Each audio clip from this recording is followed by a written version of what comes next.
Hello, hello, welcome back. Today, we're going to look at abundance and scarcity and how we've got abundance all wrong. Hmm. How we've got it wrong in the world, completely backwards,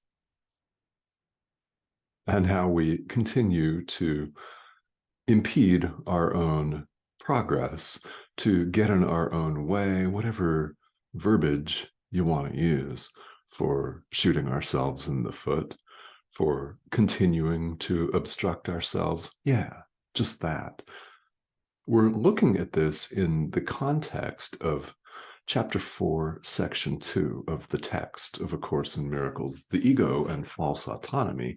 And in the most recent video, Jesus, not very flatteringly, by the way, likens us to animals like dogs, protecting our offspring, defining and defending our personal territory, because we deem them to be an extension of us, the ego being our offspring. And we're also likened to a baby playing with something sharp like a knife or a pair of scissors. And when the adult takes the knife or scissors away, the baby screams in rage. And we're that baby, bound to harm ourselves with our brilliant, shiny object. Yeah. Not very flattering, I know, but who said spirituality is always going to be flattering? After all, if we would know that we have the peace of God, we've got to set aside our pervasive idea that we don't have it, that we're lacking, completely lacking. The ego mentality is, in fact, a scarcity mentality. And when we identify as individuals, as an ego, in relation to other egos, other separate individuals, we think that they're all separate. They're not, but we think so. So playing along with ourselves, indulging our miscreation in that way, we create all of this as a substitute for abundance. And we try to fill this perceived need, a lack, a scarcity. The ego is a scarcity principle. It's a scarcity idea. Now, there are many teachings, many teachers, many practices, many modalities, and a great many social media feeds in the spiritual marketplace in the 21st century that talk about abundance. Yes, they stress abundance. And all too commonly, what we see is an equation of abundance with stuff, with sating our desires, the body's desires. We see abundance equated with money. We see it equated with hot, sexy lovers, perhaps many hot, sexy lovers, with expensive tropical vacations, newer homes, newer cars, finer looking threads, that sort of thing. We see people attempting to supply a perceived lack with external stuff. And in fact, you may acquire this external stuff. You may acquire a new home.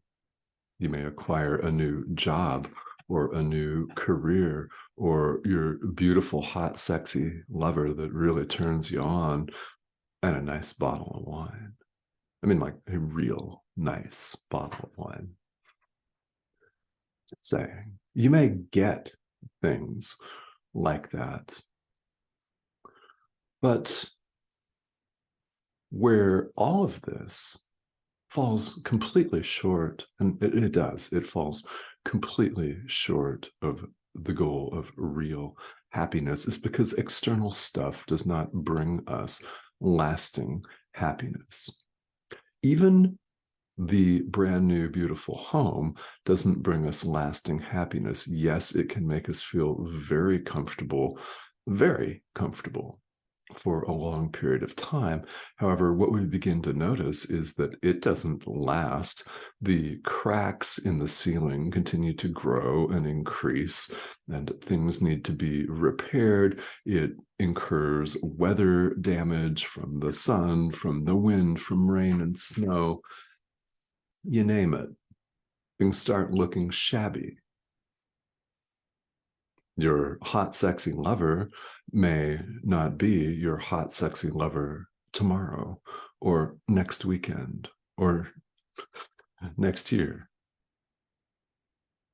That brand new, beautiful car looks really, really wonderful until someone dings it with a shopping cart in the parking lot, or they rear end you, or something, crunch.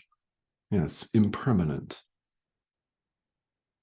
Abundance, real abundance, has nothing to do with stuff.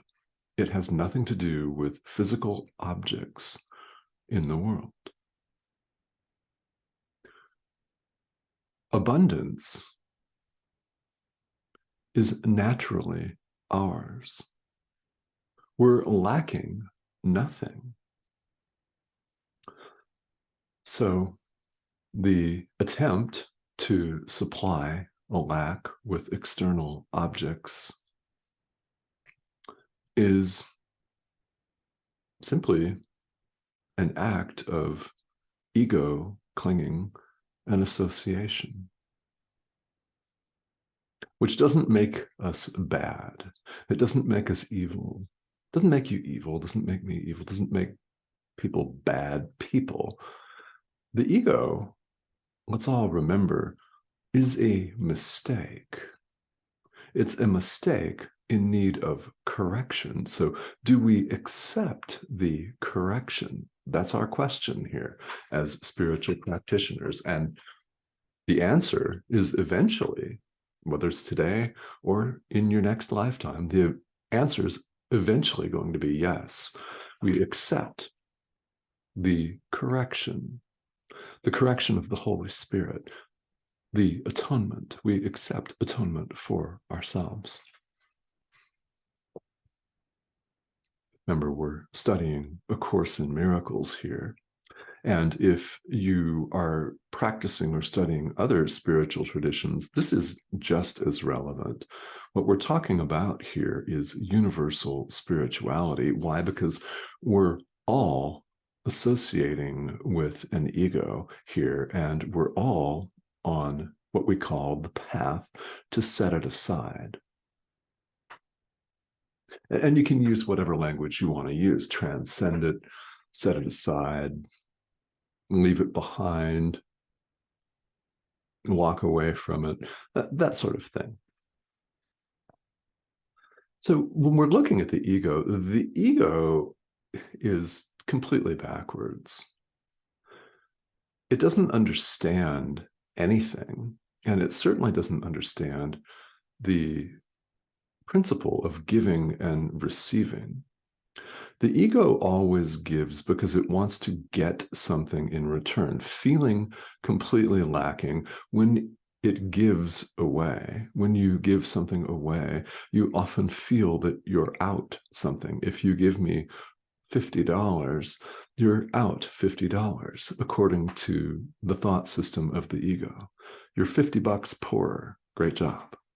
That may be an ego thought that you have.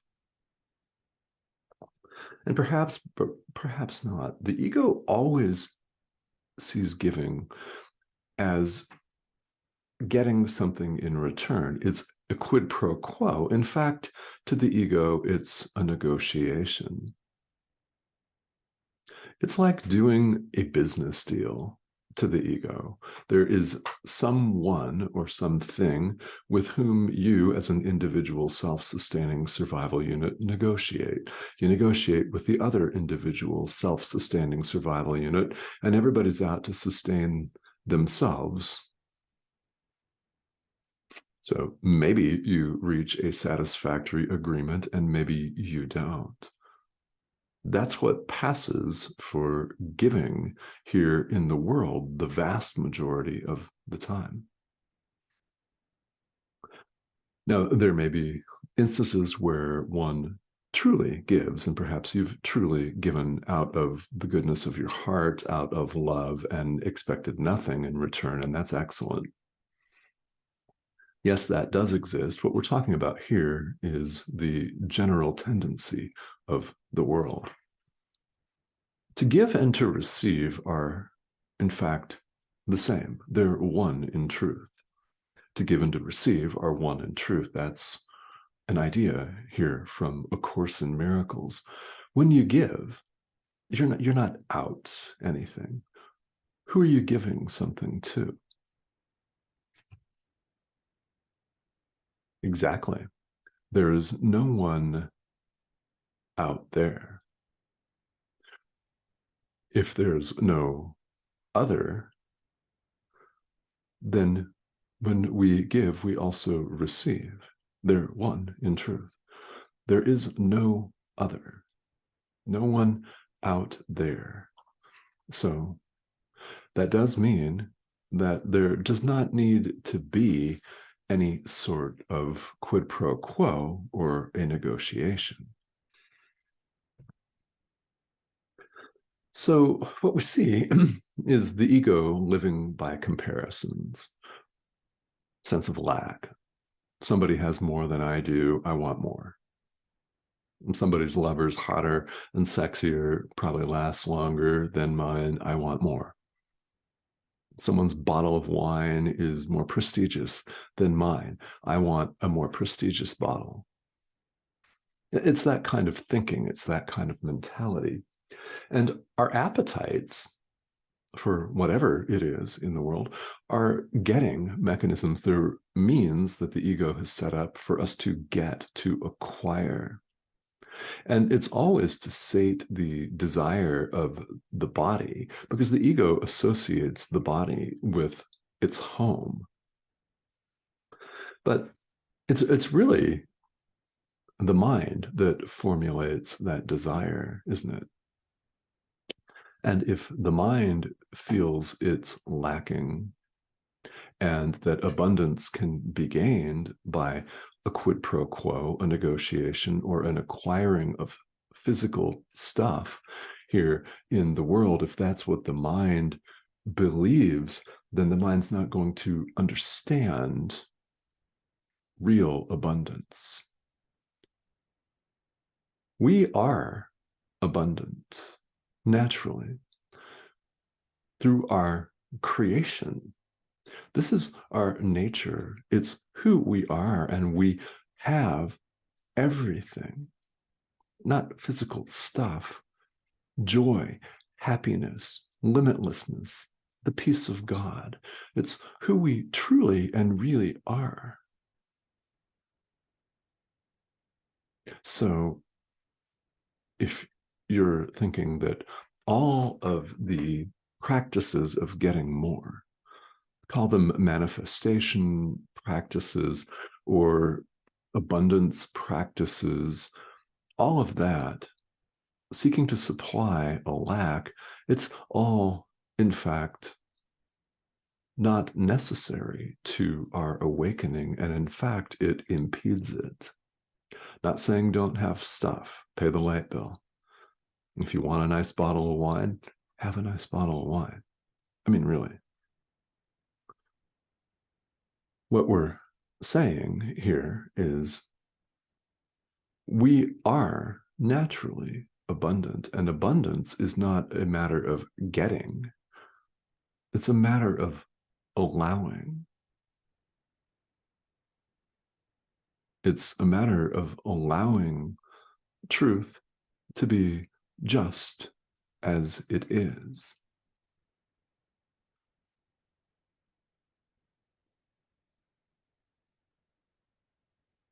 So, not surprisingly, identifying as an ego, we've got it all wrong, completely backwards.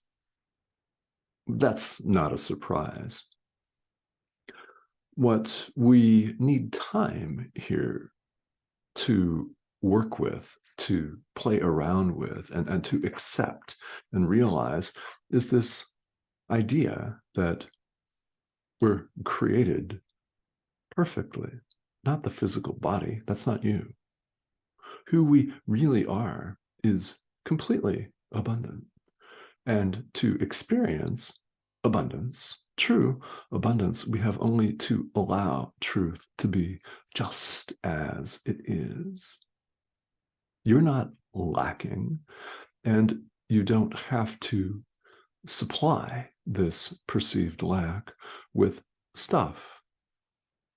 And if you have tried many of these or some of these manifestation practices or affirmations or whatever it is that's out there, right? Nothing against that, nor especially against the people that practice them, right? Ego clinging takes many forms here in the world. What this represents is an opportunity for forgiveness for you to forgive what appears to be the other person out there and forgive yourself for dreaming this, because it's your dream.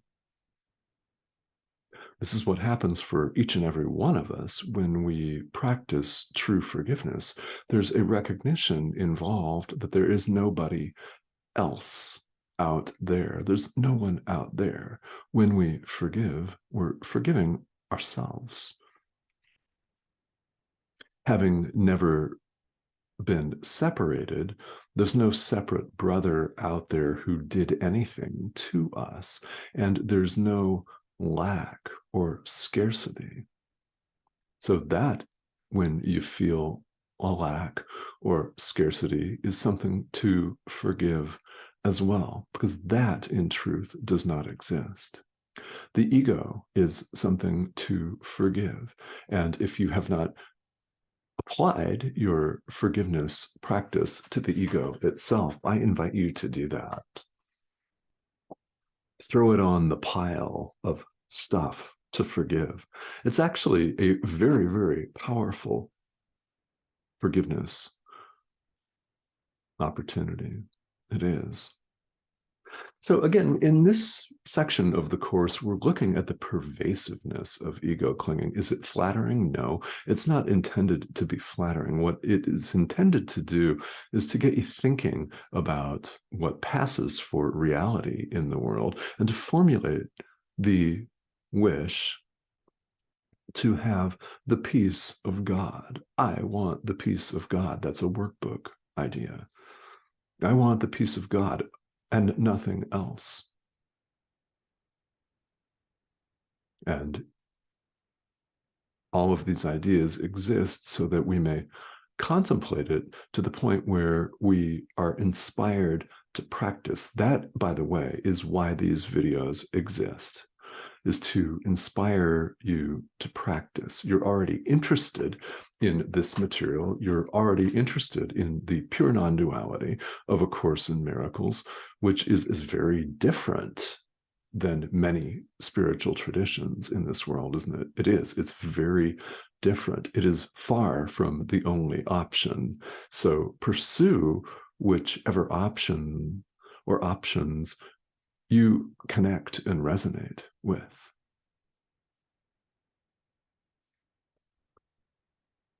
We're after presenting these ideas so that we may begin to digest them and go forth and practice. That's the idea. All right, so thank you, as always, for joining me here. The subscription button is right over here, the red arrow, and I'd love to have you join me. So if you've not subscribed yet, I welcome that. I invite you to do that. And Comments and questions are always welcome here. I am here to serve as a guide for you, and that means that there's no such thing as a dumb or a bad question. If you've got questions, please ask, because there are other people out there inevitably who want to know the same thing as you. And you may be doing a fantastic and loving service to someone on the other side of the world whom you'll never meet in this lifetime. And that's one of the cool and beautiful things about the 21st century and using this technology that we have. So let's put it to good use and forgive the Son of God. Let's put it to good use and join the level of the mind, of course, connect with one another. There is no other, after all. So the more we can recognize this and accept this, the more willing we're all going to be to let truth be just as it is and experience our true abundance. Our true abundance. All right. Thank you very much. I'll talk to you soon.